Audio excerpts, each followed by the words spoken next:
Cédric, on va revenir très rapidement sur tes essais que tu as fait, enfin la course que tu as fait à Estoril pour tester ta Moto 2. Qu'est-ce que tu peux nous en dire?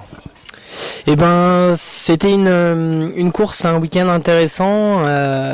Après, je comptais vraiment sur ce week-end pour me mettre en jambe avec cette Moto 2. Hein. C'est une moto quand même qui est particulière, avec un châssis beaucoup plus rigide, plus exigeante et plus difficile à emmener, à être rapide avec, mais aussi beaucoup plus efficace. Donc ça nécessite une vraie période d'adaptation. Et je comptais sur cette course à Estoril pour justement à la fin du week-end être prêt avec cette moto. Et voilà, donc le premier jour s'est bien passé, découverte du circuit et de la moto. Donc voilà, progression constante.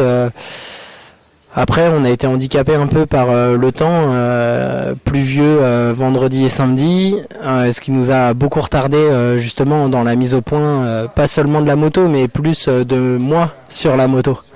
Et ensuite, dimanche, les deux courses étaient dans des conditions séchantes. Ça s'est bien passé, j'ai fait 2 fois le top 10. En soi, c'est pas un excellent résultat, c'est pas ce que je visais. D'accord, j'espérais plutôt un top 5. Maintenant, vu les conditions et vu le peu de tours que j'ai fait avec cette moto sur le sec, c'est un bon résultat. On peut être satisfait du résultat. Voilà, c'est vrai que le seul truc, c'est que quand on a 50 tours avec une moto sur le sec, on peut pas espérer se battre avec les meilleurs d'Europe. Donc voilà. Par contre, lors de la deuxième course, j'ai fait quand même des chronos intéressants. J'ai progressé. Voilà, avec cette moto-là, je me sentais enfin bien. Maintenant, il reste un grand écart à combler avec les premiers pour être d'attaque et pour être prêt à se battre pour le podium. Quand tu dis un grand écart, ça se mesure en combien?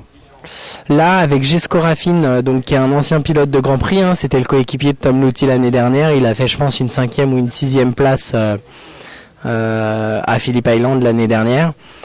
C'est lui qui a gagné la deuxième manche et on était 2 secondes et demie d'écart.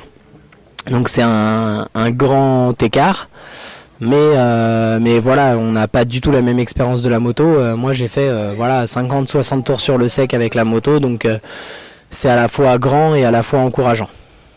Par contre, je crois savoir que tu as prévu de faire 2 ou 3 séances d'essais privés sur le circuit du Mans avant le Grand Prix. Voilà, tout à fait, c'est ce qui est prévu actuellement. Donc maintenant, j'espère juste que la météo va finir par changer, parce que là, si on voit que j'ai encore le bonnet, c'est que il fait froid et il y a encore de la pluie ici. Donc d'ici mai, j'espère que j'aurai le temps de faire 2-3 séances sur le sec. Ouais. Et effectivement, j'ai 3 journées en tout de prévues ici, en espérant que les conditions soient bonnes. Et tu en es où de tes projets de finances pour financer ton projet Moto 2? C'est compliqué, hein. On a réussi à réunir les partenaires pour acheter la moto, pour faire la première manche en Espagne. Là, on est très très short pour le Grand Prix de France. Et parce que faut savoir que juste l'inscription, c'est 13 000 €. Donc, ça compte les pneus, en tout cas au moins une partie. Mais c'est vrai que ça reste un sacré budget. Et donc, je vais lancer une tombola là très prochainement. Pour justement essayer avec des lots sympas à gagner, pour justement essayer de récupérer du budget. Merci Cédric. Merci Thierry.